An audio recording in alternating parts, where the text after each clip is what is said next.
Fala pessoal, tudo bem? Bem-vindos a mais um vídeo. E o Banco do Brasil anunciou o seu calendário de proventos para o exercício de 2026.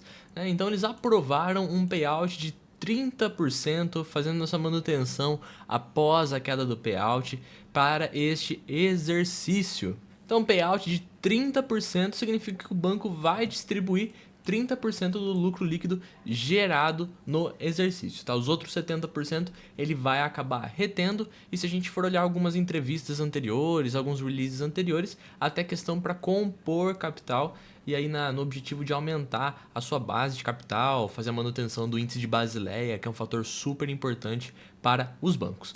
E uma coisa bem curiosa é que mesmo com a queda do payout e muita gente falando sobre trimestres ainda fracos para o Banco do Brasil, ele anunciou com 8 datas de pagamentos. Então ele vai manter aquela política de 8 pagamentos por ano, 4 na forma antecipada e 4 na forma complementar. O que isso aqui quer dizer, né? Então, se você olhar aqui esses 4 primeiros proventos, eles são referentes aos 4 trimestres de 2026, só que eles acontecem antes do fechamento de cada trimestre. Então, por exemplo, o primeiro trimestre de 2026 é janeiro, fevereiro e março. No entanto, esse provento antecipado vai ser anunciado em fevereiro de 2026, inclusive é ele que vai dar a largada no calendário de proventos do Banco do Brasil, e ele terá sua datacom em março, e pagamento será também em março, 11 de março de 2026, tá? Agora, se eu for aqui na linha de baixo, eu tenho os 4 trimestres também. No entanto, esses aqui acontecem de forma complementar ao antecipado, tá? Então, na verdade, basicamente a gente pode considerar que a política do Banco do Brasil, ela tem a forma trimestral. No entanto, com 4, metade ali, com 4 antecipados e 4 complementares, certo? Mas é um por trimestre. Isso aqui é bem interessante porque acaba gerando um fluxo de pagamento, consequentemente um fluxo de caixa para os acionistas do Banco do Brasil, que vão estar recebendo um dividendo em março de 2026, 2 dividendos em junho de 2026, 2 dividendos em setembro de 2026, 2 dividendos em dezembro de 2026 e um dividendo para março de 2027, fechando o quarto trimestre. Lembra que o quarto trimestre termina em dezembro, né? Então um complementar vem após isso. Então nós ficamos com um pagamento para março, 2 para junho, 2 para setembro, 2 para dezembro e 1 para março de 2027. Pessoal, vale a pena lembrar que o conteúdo do canal ele tem fins educativos e informativos, então trazer notícias para vocês, trazer ali como fazer alguns cálculos, como entender os resultados, mas nada aqui é recomendação de investimento, então não estou falando para você comprar ou vender um ativo, cada um sabe o que faz na sua carteira. Lembrando que eu sou especialista em investimentos CEA pela Ambima, mas eu não sou analista de valores imobiliários, então meu conteúdo não tem finalidade de fazer análise de valores imobiliários, tá bom? Consulte um profissional certificado antes de investir. Então bora pro vídeo. Vamos então lembrar um pouco como que está a situação atual do Banco do Brasil, né? Então, olhando para os últimos 12 meses, o banco está negociado a 9,52 vezes o seu lucro, a uma cotação de R$ 21,31. Preço sobre valor patrimonial de 0,67, isso significa que para cada um real de patrimônio líquido, o banco está sendo negociado a 67 centavos. Outro detalhe que podemos destacar é o dividend yield dos últimos 12 meses, que está em 5,49%. E ainda falando um pouco sobre o valor patrimonial, por que ele está a 0,67, e esse fator tem muito a ver com a questão do ROI, que é a rentabilidade sobre o patrimônio entregue do banco. Então perceba que a rentabilidade sobre o patrimônio líquido está em 7,04% quando a gente olha os últimos 12 meses, o que é bem abaixo das suas médias. Aqui você vê que o banco entregava em média 14% de ROI e nos últimos 12 meses ele entregou 7%, metade das suas médias. Consequentemente, como a rentabilidade sobre o patrimônio líquido está baixa, o mercado tende a precificar a empresa abaixo do seu valor patrimonial, né? Tanto que se a gente pegar as médias aqui da empresa, Banco do Brasil tem uma média aqui entre 0,72 a 1 vez o valor patrimonial, mas já chegou a entregar mais do que isso aqui. Lá em 2019, o banco foi negociado a 1,57 vezes o seu valor patrimonial, ou seja, além do seu valor patrimonial e naquela época o ROI do banco estava por volta de 19%. E quando a gente olha os últimos 12 meses, o Banco do Brasil apresentou uma variação negativa de 12,42% e quando a gente olha a cotação padrão, em um ano o banco caiu 15,77%. Se a gente puxar o pico aqui do Banco do Brasil, que foi aos R$ 29,70, desde então o banco caiu 28,25%. Interessante destacar que nesse período o lucro do banco caiu 60%, ou seja, a queda em relação ao lucro foi menos acentuada. Tanto que se a gente olhar o histórico de Banco do Brasil, nós podemos ver que ele teve quedas mais acentuadas referente aos seus últimos picos, né? Então, por exemplo, aqui em 2016, o banco chegou a cair de 60%. Aqui para depois de 2020, né, o banco chegou a cair 46%, aqui na época da pandemia, aqui época de crise. Aqui em 2008 o banco também caiu mais que 50%. Então você vê que em vários momentos foi natural o banco ter essas quedas superiores a 40%. E atualmente a gente está tendo uma queda de mais ou menos 26 a 28%.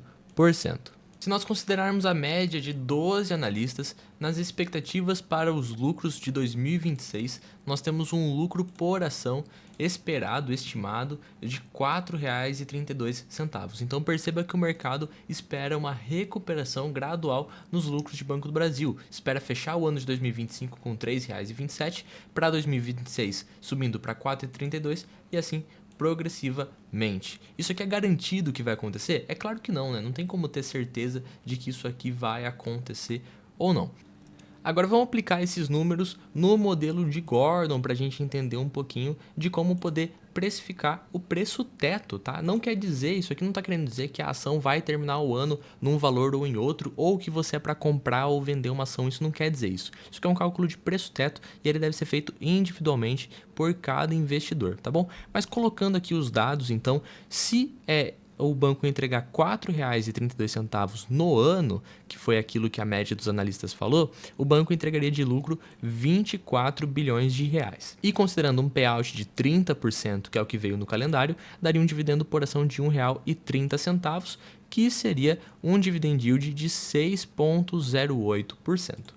Então, se caso o banco entregar um dividend yield bruto, lembrando que o banco paga muito JCP, assim como outros bancos, por conta de eficiência tributária, o JCP gera uma redução na base tributável, o banco acaba pagando menos imposto, né? Então, nós temos que pensar que aqui muita parte desse dividend yield vem de JCP, que tem imposto de renda retido na fonte, tá? Então, o retorno vai ficar para baixo de 6% se ele entregar R$ 1,30 por ação, por volta de 5% de dividend yield líquido, tá? Mas não tem como ter certeza, só pegando ali o que os analistas falaram. Então, aplicando a fórmula de retorno esperado, da onde que vem essa fórmula aqui, tem no canal mostrando como entender ela. Referente ao retorno esperado de um ativo, você pensa que o retorno vem da entrega do dividendo, dividend yield, mais o crescimento daquele que aquele ativo pode estar entregando, tá? E o crescimento ele vem aqui do reinvestimento dos lucros retidos. Então, no caso, por exemplo, o banco, se ele distribuir 30%, ele está retendo 70%. Esse 70% ele vai rentabilizar no seu patrimônio, ele pode estar utilizando para aumentar a sua operação, incrementar seu patrimônio líquido.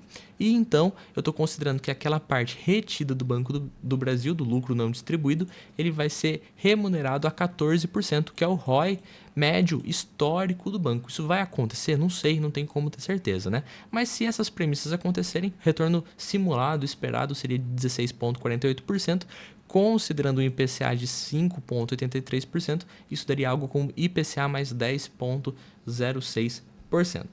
Eu posso até ser um pouquinho mais exigente aqui e colocar um IPCA esperado, uma inflação esperada de 6%, e aí o retorno real, que seria descontado a inflação, acabaria caindo para 9,88% na nossa simulação, tá bom? E agora, considerando o rendimento dos títulos do Tesouro para daqui a 10 anos, por exemplo, você consegue hoje um título por IPCA mais 7,7%, ou seja, o título entregaria 7,7% acima da inflação. Se você vier num tesouro de curto prazo, você vai ver que o IPCA é até um pouquinho maior, 7,96%. Isso aqui acontece principalmente por conta da expectativa de uma curva de declínio da inflação, tá? Ou seja, os títulos, por exemplo, mais longos estão com um prêmio um pouquinho menor também e o de curto prazo está um pouquinho maior.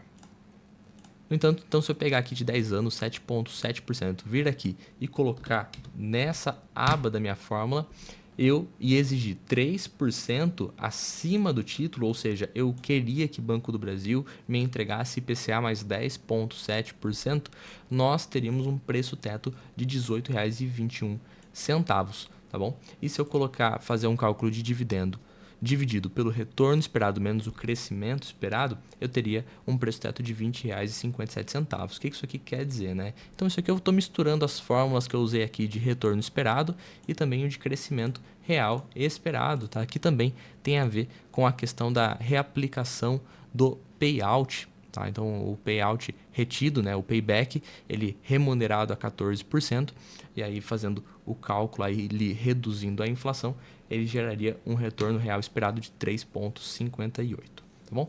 Nos dois casos, nas duas simulações, o banco teria uma margem de segurança negativa, que se eu escolhesse esse valor como preço teto, não estaria então elegível ao meu aporte. Isso aqui quer dizer então que você tem que sair desesperado vendendo o Banco do Brasil? Não, nada a ver, né? Você conhece o seu próprio preço teto, você sabe o risco que você está disposto a tomar, né? Até porque vai que você vai lá, vende Banco do Brasil porque acha que o preço teto está muito para baixo, e aí de repente o lucro melhora de um trimestre para o outro e acaba subindo bastante e você perde a rentabilidade. Ou até, por exemplo, você segura o ativo na carteira, o lucro decepciona, o ativo acaba desabando, então não tem como você ter certeza do que vai acontecer, né? O lucro pode ser menor, pode ser maior, por isso que é necessário que a gente acompanhe trimestre por trimestre, tempestivamente, as ações da nossa carteira de investimentos. Bom, pessoal, esse é o vídeo que eu queria trazer para vocês, espero que vocês tenham gostado, deixa seu like, se inscreve no canal, vou ficando por aqui, até a próxima e tchau!